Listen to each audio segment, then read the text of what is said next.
Important national and international days பார்த்துடலாமா?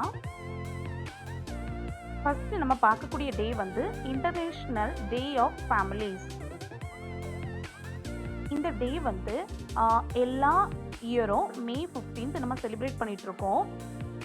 இந்த டே வந்து யுனைடெட் நேஷன்ஸ் ஜெனரல் அசம்பிளியில் 1993ஆம் ஆண்டு ப்ரோக்ளைம்ட் ஆச்சு.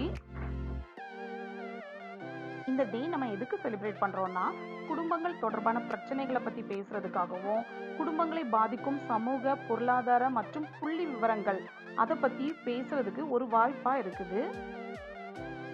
1996 இருந்து இந்த டேக்கு ஒவ்வொரு தீம் வச்சு தான் நம்ம செலிப்ரேட் பண்ணிட்டு இருக்கோம். அப்படி பார்க்கும்போது 2019ஆம் ஆண்டு இதோட தீம் என்னன்னா, families and climate action focus on SDG 13. Friends, okay friends, இந்த டே நம்ம எப்படி செலிப்ரேட் பண்ணலாம் அப்படிங்கிறத தெரிஞ்சுக்கலாமா?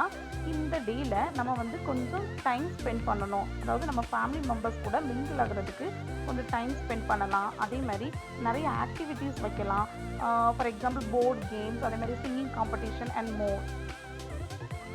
இந்த டே செலிப்ரேட் பண்ணுறதால நம்ம ஃபேமிலி மெம்பர்ஸ்க்கு நடுவில் நல்ல ஒரு சின்ன பாண்ட் உருவாக காரணமாக இருக்குது.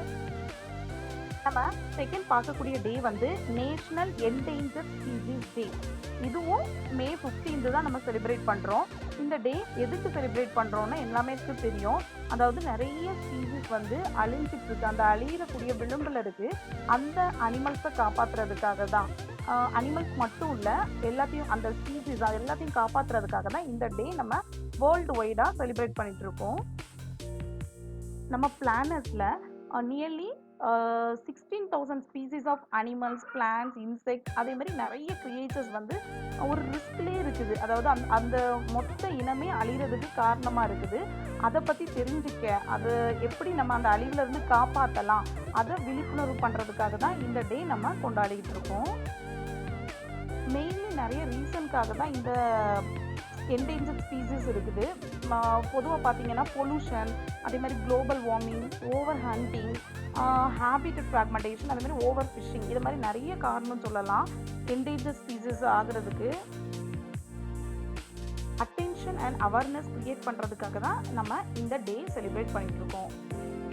நம்ம ஃபைனலாக பார்க்கக்கூடிய டே வந்து ஒரு ஃபன் டே தான், நேஷ்னல் சாக்லேட் சிப் டே. அதாவது சிக்கன் ஃபர்ஸ்ட் வந்துச்சா, எக் ஃபர்ஸ்ட் வந்துச்சா, அதில் நமக்கு வந்து எல்லாருக்குமே ஒரு டவுட் உண்டு, கோழி வந்துச்சா முட்டை வந்துச்சான்னு கேட்கும்போது. ஆனால் சாக்லேட் சிப்ஸ் ஃபஸ்ட்டு வந்துச்சா இல்லைன்னா சாக்லேட் சிப் குக்கி ஃபஸ்ட்டு வந்துச்சான்னு கேட்கும்போது எல்லாருமே ஆன்சர் பண்ணிடலாம். சாக்லேட் சிப் குக்கி தான் ஃபஸ்ட் வந்துச்சு, அதுக்கு அப்புறம் தான் சாக்லேட் சிப்ஸ் வந்துச்சு. 1940ஆம் ஆண்டு தான் இந்த சாக்லேட் சிப் குக்கியை கண்டுபிடிச்சாங்க. அதுவும் அது ஃபார்ம் ஆகுறது வந்து ஒரு ஹாப்பி ஆக்சிடெண்ட்டில் தான் ஃபார்ம் ஆச்சு.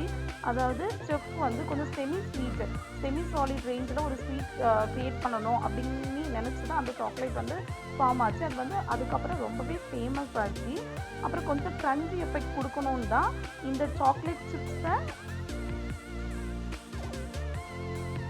உருவாக்குனாங்க. எனக்கு தெரிஞ்ச இன்ஃபர்மேஷன் உங்கள்கிட்ட ஷேர் பண்ணிக்கிட்டேன்.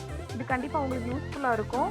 யூஸ்ஃபுல்லாக இருந்துச்சுன்னா என்னோட சேனலில் சப்ஸ்கிரைப் பண்ணுங்கள், ஃப்ரெண்ட்ஸ்க்கு ஷேர் பண்ணுங்கள், லைக் பண்ணுங்கள்.